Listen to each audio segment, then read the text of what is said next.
The summer of 1986 was, for the most part, pretty typical. I was 10 years old at the time, so we were doing the things 10-year-old boys love to do: swimming, riding our bikes, and playing Little League games. Baseball, in fact. The area I grew up in was very rural, populated mostly by farmers and their kids. The nearest town was only populated with a little under 100, and while it didn't offer much for kids to do, we usually didn't have a hard time making our own fun. One Friday, I remember, me and my friends Kevin, Mike, and Scott decided to walk the train tracks that went out of town. Already familiar with what was down the tracks to the east, we decided to explore the western stretch. The tracks leading west out of town were far more raw, as they cut through a tree-lined valley that extended for miles, with the trees forming a canopy that made it feel more like a tunnel than a path. About 2 miles down the track, we came across an old, run-down house about 100 feet from the track. There was no apparent roads leading to it, which led us to think it was possibly just an abandoned farmhouse. The house was pretty badly in need of maintenance, with flaking paint and broken boards on the porch. However, there was a strong feeling that someone still lived there and was probably not at home when we stumbled across. We entered the house, and it was as run down on the inside as it was outside. The furniture was very old, with rips and scratches. The air had the faint smell of smoke, not like cigarettes or cigars, but more like a fireplace.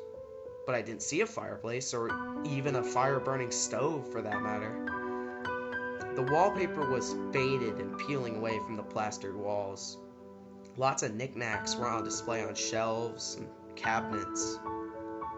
Being the mischievous boys we were, Scott grabbed a vase from the shelf and smashed it on the floor. Nervous laughter erupted, followed by a brief pause before Mike and Kevin joined in on the vandalism. I was stunned to see how freely my friends were destroying the stuff, so I panicked. I ran from the house thinking that someone lived there and owned the stuff, and I didn't want to get into trouble. An hour later, I finally got back to my house. Saturday morning, I woke up, enjoyed a cartoon and some cereal, like I did every Saturday morning. However, I couldn't shake the guilt of what my friends did to that house. After lunch, I reluctantly made my way back to the house and knocked on the door. A few moments passed before I saw an old woman come to the door. "Hello there, young man. Can I help you?" I replied, yes, ma'am. Me and my friends were here last night, and they broke some of your stuff. I just came, and I wanted to apologize." The old woman replied, "Yes, I know. I caught the other 3 boys in the act. Anyways, it was really not that important. It shows a lot of character that you came back to apologize. My name is Marie. Would you like to come in and sit for a few minutes?" I agreed and entered the house again. For what I could tell, the house had been cleaned up following our rampage. I even noticed that the vase that Scott smashed was sitting back, exactly where it was. She must have had another one stashed away, I thought. We sat in the living room, and she asked me typical questions like my name, my interest, etc. A few minutes of banal conversation passed before we paused, and she said, "Now, where are my manners? Would you like some milk and cookies?" Naturally, I took her up on her offer. As she left to go to the kitchen, I realized I had completely forgotten about my baseball game later that afternoon. Bolting from my chair, I told the woman, I'm sorry, but I forgot I have a baseball game this afternoon. I'm going to be late. I'll come back another day." Before she could protest, I already was out the door and heading back home. Again, I found myself running away from the house for a second time in 2 days.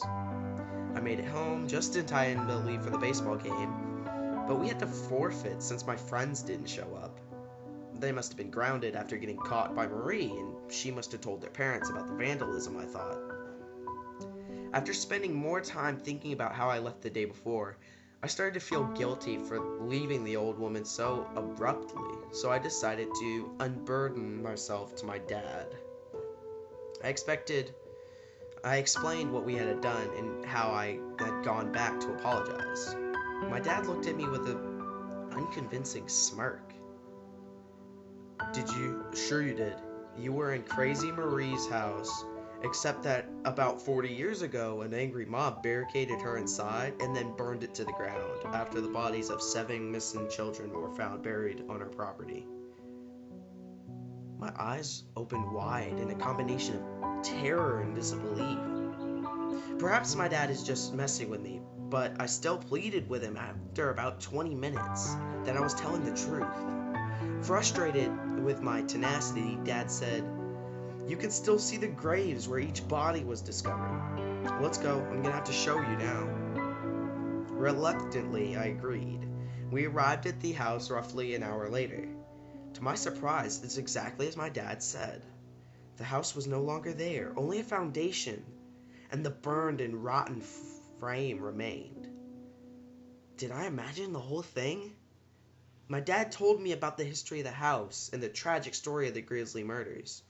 He beckoned me back behind the house to point out where the bodies were. We rounded the corner, and he spends a few minutes inspecting the area more closely. "That's odd," my dad says. "I thought there were only 7 murders. But I'd count 10 graves here."